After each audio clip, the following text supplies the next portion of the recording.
We have to find somebody that'll work with us that has dealt in the dirtiest of dirty business. We're losing. A powerful music mogul's career may be nearing its breaking point. After 50 Cent released prison-related recordings that sent the internet into a frenzy, fans immediately began asking one question: what else does he have that hasn't been seen yet? That question only grew louder when he sat down to discuss his upcoming Netflix docuseries, Sean Combs, The Recording. Well, Diddy was recording because he thought he was about to beat the case. So he wanted to do a Netflix documentary. Didn't pay the guy, and then 50 got all 140 hours of footage of secret Diddy tactics. Well, there's a guy named Neil who was mentioned in the court, works right up under Diddy, was organizing everything. Allegedly, they are saying that he is on video, film, tampering with witnesses, giving out addresses, offering money, bribing, we'll pay for your lawyers, all kind of shit that could be counted as witness tampering, obstruction of justice. And 50 of all people has his hands on this footage.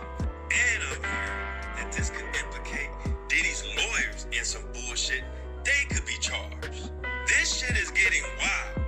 And I'm hearing that this 50 Cent documentary is just the fucking tip of the iceberg. This guy in this video said one specific name, and it was Neil, and it automatically made me think of Neil Dominique. Everything that we just covered the other day that came out from Diddy's former chef, Jordan, who was going to be a witness testifying against Diddy in the criminal trial. You remember, she just took to her Instagram calling out Neil Dominique, saying that he was basically the one to give Diddy information that she was testifying to the grand jury. She has been claiming for a while, when she testified to this grand jury on April 2nd of 2024, just 2 weeks later, Diddy's attorney would text her saying, "Dear Chef Jordan, this is Aaron Dyer. I'm Sean Combs' attorney. I left you a voicemail last week, but wanted to follow up.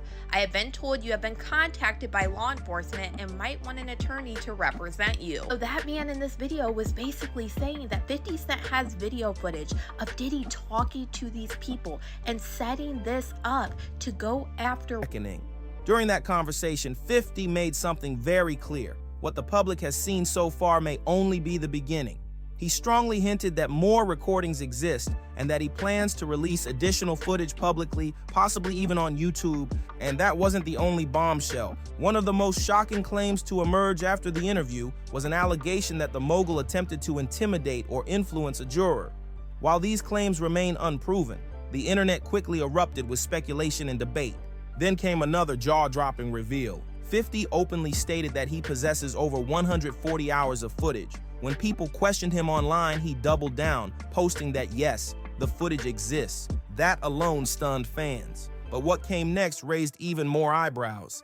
50 began explaining why he chose to pursue this documentary now, revealing that many individuals who previously refused to participate in past projects finally agreed to speak. According to him, they felt protected and no longer afraid. One of the most— You and Wolf, I got y'all tickets to LA. I said, all right, cool. So I go down there and I pick up the tickets to LA. I got Wolf ticket. I got a Wolf ticket. So I'm calling Wolf up. I said, yo, Wolf, I got your ticket to go to LA. And Wolf said, I ain't going. I said, what you mean you ain't going? He said, yo, Gene, I ain't gonna tell you how I'm making I ain't gonna tell you how to make your money, but I'm gonna let you know this. I told Puff them if they wasn't gonna take 2 tour buses of my niggas out there with us, I'm not going. Wolf is the head of all the functions that has to do with Puff dealing with security. I have my own contract with Puff, yeah.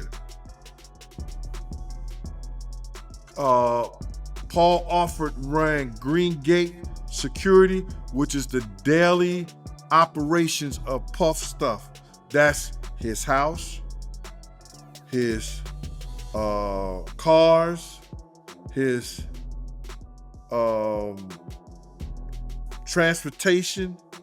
He ran the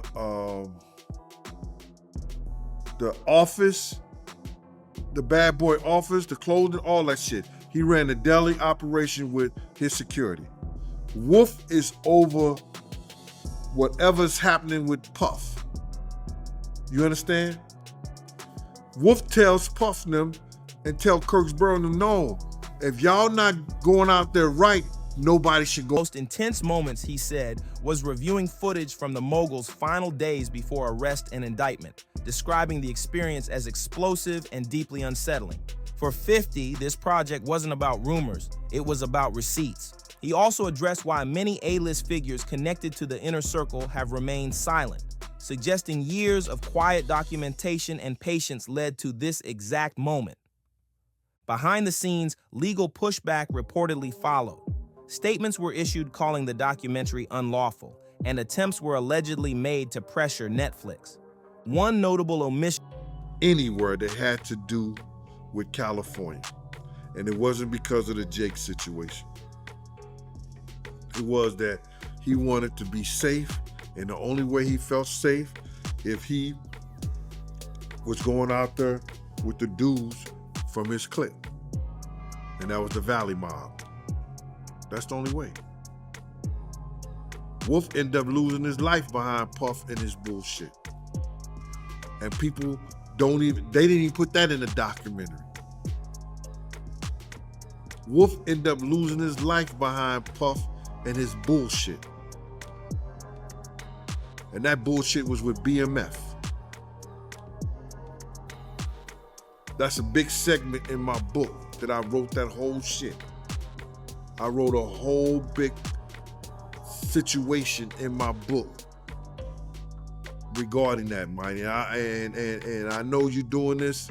I want to say that right there because I was there that night that Meech had promised Puff, you know what I'm saying? He ain't have to worry about Suge Knight. He ain't have to worry about nobody from this point on. And telling Puff some shit like that made him think that he could talk to Wolf any kind of way. Because if anybody knew, BMF was powerful back then. They had dudes from everywhere. And Meech telling him he ain't have to worry about nobody no more, it made Puff think that he could tell Wolf that he didn't need Wolf no more. And one thing from the series involved the death of a former bodyguard, Anthony Wolf Jones. Journalist Gene Deal publicly criticized the documentary for leaving out key details, arguing the death was tied to deeper industry dynamics and deserved greater attention. Meanwhile, reports suggest the mogul and his family are preparing a massive defamation lawsuit, potentially worth over $1 billion. However, legal experts note that such a move would require proving that all claims presented are false, which could open additional scrutiny. Financial strain is also part of the conversation. Even immense wealth can be tested by prolonged legal battles and stalled income.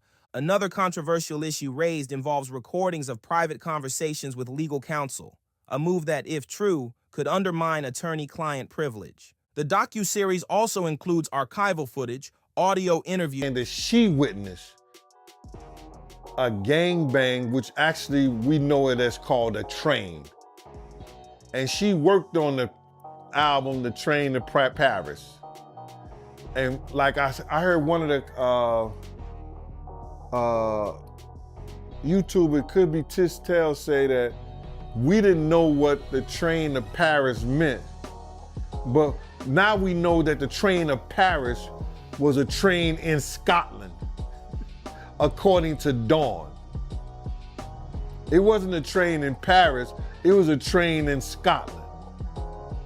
Now, only time I ever witnessed Puff doing something is when 2 guys and 2 girls would go in the room. And that was just regular. And however they did it, whatever they did, that was their business. But he gotten bold enough, whereas that he would do that in front of Dawn and other people at a poolside in Scotland. You sure it was Scotland, man? Yeah, that's what she said, man. Scotland, Arizona, but not Scotland, the country. Nah, she talking about the country, man. Wow. I just think that, you know, man, you got to go back to the drugs and the alcohol, man. The drugs and the alcohol, man. And those things that make you do strange things. And for somebody to,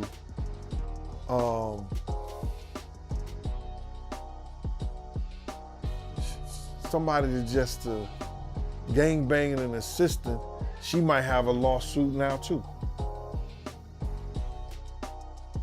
She might have a lawsuit too. Because you can't do that to people that work for you, bro. And historical context, including a proffer interview with Dwayne Keith D. Davis, who alleges involvement in the 1996 murder of Tupac Shakur. These statements do not constitute proof, but they add to the broader narrative being examined. Taken together, the series paints a troubling portrait, not a verdict, but a pattern, one that viewers are now left to judge for themselves.